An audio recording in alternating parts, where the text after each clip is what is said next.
9h, 11h, Europe 1 Culture Média. Philippe Vandel. Rarement, on a autant parlé d'elle depuis sa création. Twitch est particulièrement présent dans l'actualité cette semaine. La plateforme accueille un nouvel utilisateur ce soir, pas n'importe lequel, un nouveau streamer, Gabriel Attal, porte-parole du gouvernement. Il lance une nouvelle émission en direct de l'Elysée, son titre, hashtag ou mot dièse, sans filtre. Et vendredi, ce sera au tour d'un animateur de se lancer sur Twitch. Thierry Beccaro, un journaliste, a déjà franchi le pas récemment. Samuel Etienne, qui était notre invité avant-hier. Il présente une revue de presse quotidienne depuis quelques semaines. Il a déjà plus de 200 000 followers. Twitch, donc, qui fête ses 10 ans cette année, est de plus en plus attractive, mais elle reste encore méconnue pour beaucoup. Comment fonctionne-t-elle? Que peut-on y trouver? Élément de réponse avec nos deux invités. Bonjour Benoît Berthelot. Bonjour. Vous êtes journaliste high-tech au magazine Capital et vous travaillez sur Twitch et sur son propriétaire Amazon. Bonjour Jean Massier. Bonjour. Merci d'être en ligne avec nous. Vous êtes streamer, diffuseur sur Twitch. Autrement dit, vous avez une chaîne, elle s'appelle Acropolis, que vous avez créée en 2015 et vous analysez entre autres l'actualité politique dont vous parlez également sur Public Sénat et aussi vous jouez sur Twitch car vous êtes un gamer et parfois, on va l'entendre, vous mélangez les deux. Mais d'abord, Benoît Berthelot, en quelques mots, c'est quoi Twitch ? C'est une plateforme en ligne qui a été fondée en 2011 et qui est vraiment axée sur la diffusion en direct de jeux vidéo au départ. Donc c'est des gamers, des joueurs de jeux vidéo qui diffusent leur partie en direct. C'est-à-dire qu'on voit les gens, j'explique pour qui n'a jamais vu, on voit les gens en train de jouer, on voit à la fois ce qu'ils voient sur l'écran voilà. Et lui-même avec un casque qui parle et qui s'énerve parfois voilà, ou il pas. se filme à la webcam, il commente sa partie un peu comme commentateur sportif en fait de jeux vidéo et ses abonnés chatent en direct, donc peuvent interagir avec le joueur en écrivant sur le côté leurs commentaires. Par écrit. Ils peuvent l'interpeller, il leur répond, donc c'est extrêmement interactif, extrêmement spontané. C'est une plateforme qui a connu un essor, elle a été en effet rachetée par Amazon en 2014. Et aujourd'hui, on voit une diversification des thèmes, même si ça reste axé sur un très jeune public et sur le jeu vidéo. Aujourd'hui, on voit de la politique, de la cuisine, des débats, un peu comme la radio libre de l'époque. Et surtout, chacun peut créer sa chaîne. Il y a beaucoup de petites chaînes de diffuseurs qui ont que quelques dizaines d'abonnés, mais qui passent leur temps comme ça. Avant, c'était YouTube. Et maintenant, effectivement, Twitch est en plein essor. Si mes chiffres sont à jour, 26,5 millions de visiteurs quotidiens. Jean Massier, concrètement, comment ça se passe et comment ça se passe pour vous sur Twitch? Écoutez, c'est assez simple. J'anime des émissions comme si c'était des conversations. Pour reprendre l'image du jeu vidéo, c'est exactement, on s'en souvient tous, on a tous vécu une après-midi avec des copains devant la télé, sur le canapé. Il y en a un qui joue au jeu vidéo et les autres qui sont autour de lui, qui regardent le jeu. Et qui lui disent qu'il est nul. Et ben moi, je fais exactement pareil, sauf que il se trouve que je joue pas aux jeux vidéo, je regarde la politique et que j'en discute avec mes amis. Bon, il se trouve que quand on a des grandes chaînes, on a plusieurs milliers d'amis, il faut des grands canapés. Mais vous voyez l'idée. C'est cet aspect très convivial et conversationnel, c'est ça qui est au cœur de la plateforme Twitch. Quand on a une chaîne Twitch comme c'est votre cas, Jean Massier, est-ce qu'on peut parler de plusieurs sujets ou est-ce qu'au contraire il faut être monothématique pour ne pas dérouter ses abonnés ? Non, on peut parler de plusieurs sujets. Il faut au contraire accepter d'emmener son public vers les sujets qui nous intéressent. Il y a aucune obligation du côté de la plateforme. Il y a une culture et une manière de faire les choses. Et la manière de faire les choses, c'est celle de la diversité, de la sincérité. Donc voilà, certaines personnes sur la plateforme, notamment des joueurs de jeux vidéo, vont jouer qu'à un seul jeu ou qu'à un seul type de jeu parce que c'est le jeu qu'ils aiment. Mais d'autres personnes, au contraire, vont plutôt picorer, aller chercher dans plein de trucs différents. Et c'est un peu mon cas d'ailleurs. Oui, mais vous faites pas, quand vous faites les questions à l'Assemblée nationale ou au Sénat, vous mettez pas à bifurquer sur le dernier Zelda. Vous restez focus. Non. Je parle d'actualité politique. Mais Vous remarquerez aussi que l'actualité politique, elle est diverse. On parle de plein de sujets quand on parle d'actualité politique. Exactement. C'est exactement comme une antenne de radio ou comme une chaîne de télévision. On va aborder des sujets très différents les uns des autres et c'est l'actualité qui va dicter le tempo et la diversité des sujets. Donc moi, j'ai cette chance, c'est que la politique change tous les jours. Ouais. D'autres sujets qu'on peut trouver, Benoît Berthelot, sur Twitch, il y a la politique, il y a les jeux vidéo, il y a quoi d'autre ? Il y a des gens qui vont faire de la cuisine en direct, qui vont faire du maquillage. Enfin, toutes les passions qui existent sont a priori sur Twitch. Je parlais au patron européen de la plateforme qui disait il faut imaginer 6 millions de chaînes de télé différentes, thématiques, avec leur audience. Et effectivement, c'est complètement libre. Mais ce qui marche le mieux, c'est vraiment la discussion en direct. Le débat, vraiment comme ça rappelle les libres antennes radio de l'époque. Et l'interactivité. Pour qu'on se fasse une idée, je vais vous faire écouter quelques secondes du début d'un des derniers streams de Jean Massier. C'était en fin de semaine dernière. Bonsoir tout le monde. J'espère que tu vas bien. J'espère que ça va pour tout le monde. On va faire une soirée gaming. Dis donc, ça fait longtemps. C'est le copain Hugo Bernalicis qui m'a proposé ça. le copain Hugo, par ailleurs député de la Nation. On va jouer à LOL en toute décontractivité. Sauf que rendez-vous à 21h30, donc on commencera à 21h30. Sauf que d'ici là, il faut que je fasse du réglage de stream. Alors LOL, je précise pour les non-initiés, c'est League of Legends. Jean Massier, vous parlez avec le député que vous appelez copain, c'est un député de la France Insoumise. Est-ce que ce mélange des genres pose problème ?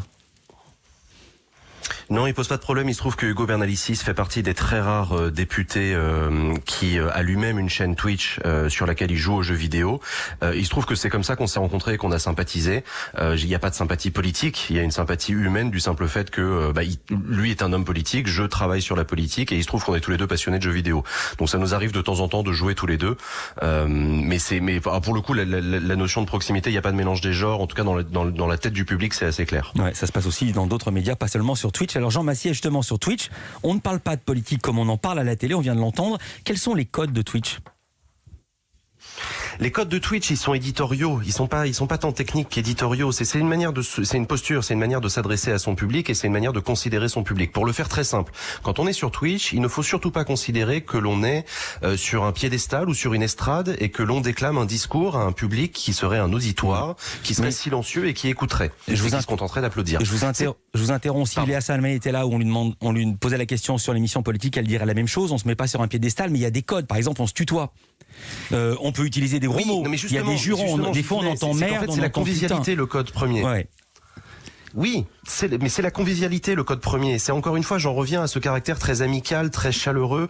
On est dans un bar, on est dans un salon de thé. On se tutoie, on est en t-shirt, on rigole généreusement, sincèrement, avec humilité. Ouais. C'est ça que je veux dire quand je dis on ne se met pas sur un piédestal. C'est-à-dire que on ne se considère pas en représentation de soi-même. Non, on est soi-même. Et c'est ça le code premier de Twitch, c'est cette simplicité en fait. C'est pas très simple à faire un peu pour tout le monde. Évidemment, on a tous tendance un peu à se mettre en scène.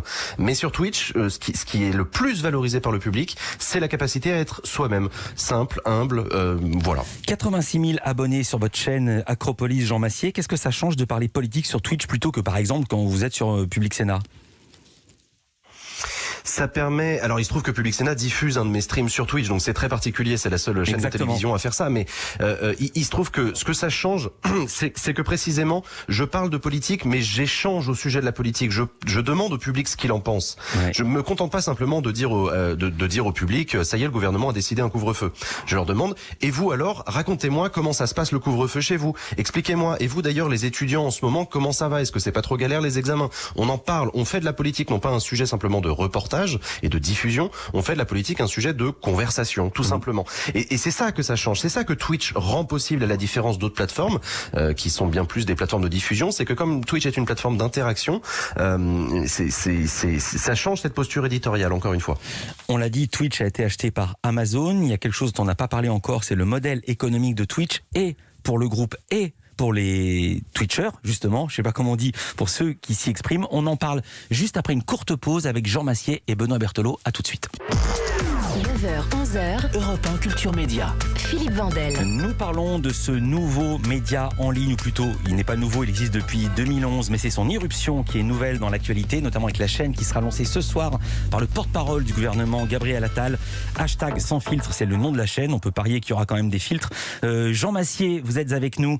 Vous avez une chaîne qui s'appelle Acropolis. Benoît Berthelot avec nous, journaliste high-tech, tech au sein du magazine Capital. Jean Massier, votre chaîne Acropolis, si on est bien informé, va être débaptisée. Elle va bientôt s'appeler Jean Massier. Pour quelle raison ? Pourquoi ce changement ? C'est un changement qui intervient après plusieurs années où la chaîne Acropolis était un collectif, où j'avais recruté et formé d'autres streamers que moi pour parler d'autres sujets de politique, et on a décidé de changer un petit peu le modèle, puisqu'il se trouve que sur Twitch, ce qui fonctionne le mieux, si je puis dire, c'est l'incarnation. En fait, les personnes ne suivent pas des marques, les personnes suivent des personnes, des influenceurs, des copains. C'est cette relation directe entre le public et le streamer qui crée l'alchimie et qui rend possible d'avoir plusieurs dizaines de milliers de followers.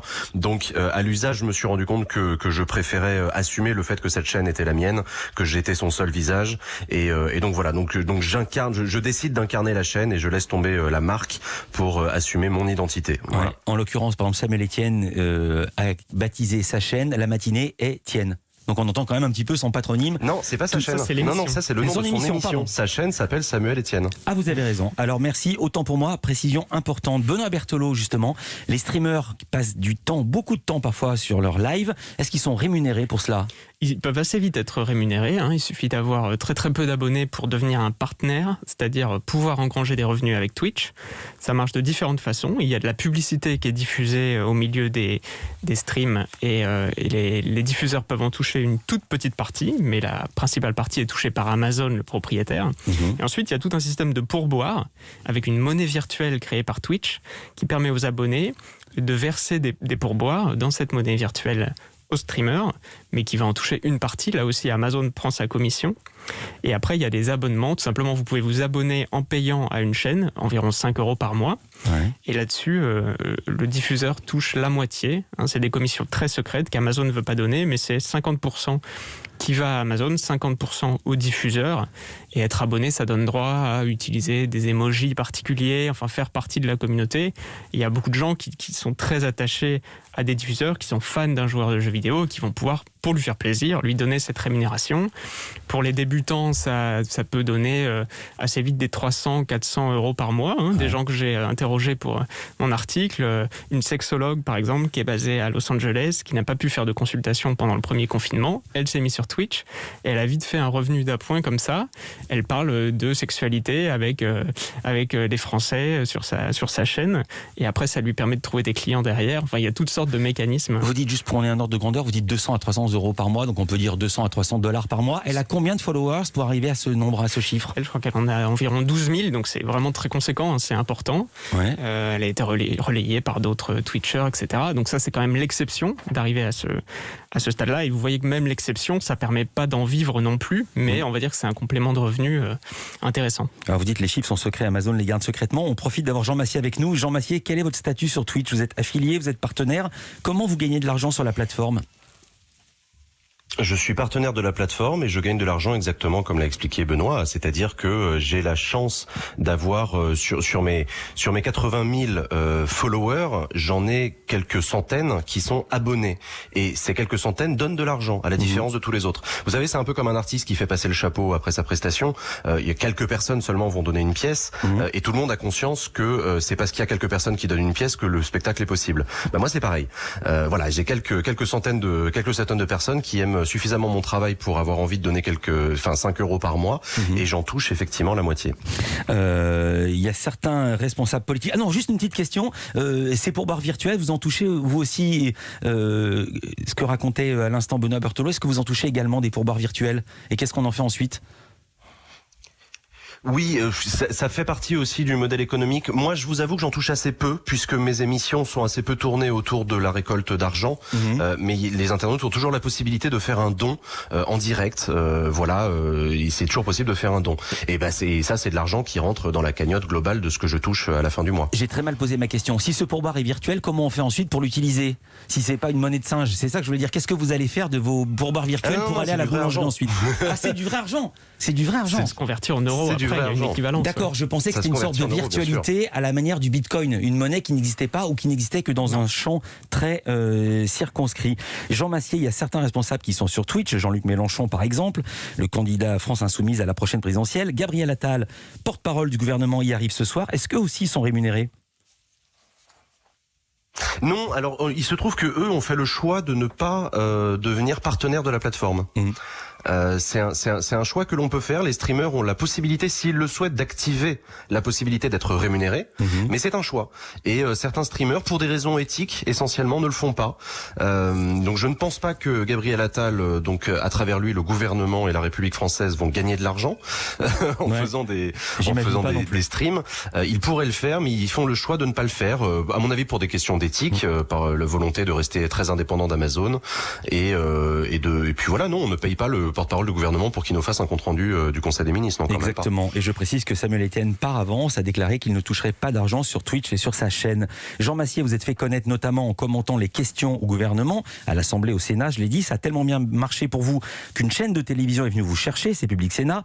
Aujourd'hui, le mouvement est inverse. Plutôt, les chaînes et leurs journalistes ou animateurs investissent Twitch, France Télévisions avec Samuel Etienne, on l'a dit, et bientôt TF1. Quel regard vous portez sur ces mouvements ? C'est une mutation qui est logique, cohérente et qui entraîne avec elle, enfin qui traduit plutôt la mutation des médias. Les audimates, les audiences des chaînes de télévision sont vieillissantes. On le sait, plus de 60 ans en moyenne. On le sait. Comment est-ce qu'on fait pour s'adresser aux jeunes ? C'est pas en faisant des émissions de télévision meilleures que ce qu'elles étaient avant. C'est simplement en acceptant le fait que les jeunes ne regardent plus la télévision. On ne prend plus la télécommande sur la table basse pour appuyer pour allumer la télé quand on rentre à la maison. Les jeunes, ils sont sur leur téléphone portable, ils sont sur leurs ordinateurs portables, ils sont sur les réseaux sociaux. Twitch en est un, et donc la télévision a bien compris que c'est là qu'il allait falloir aller si on veut réussir à toucher un public jeune. Donc on voit les chaînes qui commencent à vouloir adresser, mais c'est très intéressant ce mouvement puisque ça interroge beaucoup les chaînes dans leur relation à leur public. Ce sont d'autres codes, ce sont d'autres manières de faire, et on a un public, le public de Twitch, qui est très exigeant et qui voit, pour une partie d'entre eux, le public de Twitch voit d'un assez mauvais œil les vieux médias, les grandes maisons débarquer sur la plateforme. Il y en a certains qui sont assez réticents à l'idée de voir les trucs de vieux, la TF1, France 2 venir sur Twitch. Voilà, il y en a plusieurs qui grincent des dents parce qu'ils ont peur que la plateforme perde de sa sincérité. C'était un peu le sens de la question, et non seulement Twitch ringardise la télévision, vous l'avez dit, mais pour certains, ils ringardisent également YouTube. Benoît Berthelot, je me tourne vers vous.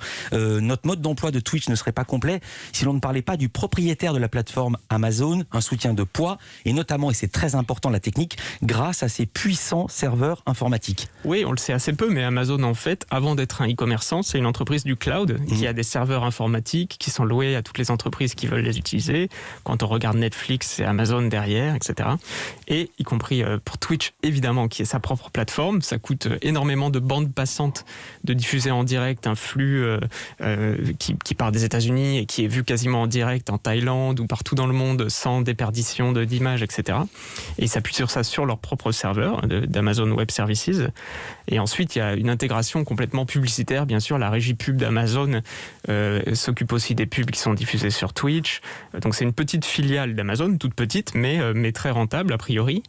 Et pour le coup, elle est intégrée fiscalement de la même manière qu'Amazon Web Services, c'est-à-dire par un siège au Luxembourg. Donc on peut parler d'évitement fiscal total pour Twitch en France ou en Europe. Pardon de sourire, je devrais pas, mais enfin, on reconnaît bien là les caractéristiques des GAFA qui méritent ce qu'on dit parfois sur elles. Merci beaucoup à tous les deux. Benoît Berthelot, je rappelle que vous êtes journaliste tech, mais pas seulement au journal Capital et aussi sur capital.fr. Et puis Jean Massier, streamer politique gamer sur Twitch. On peut vous voir également sur Public Sénat. Merci d'avoir été avec nous pour ces éclairages en direct.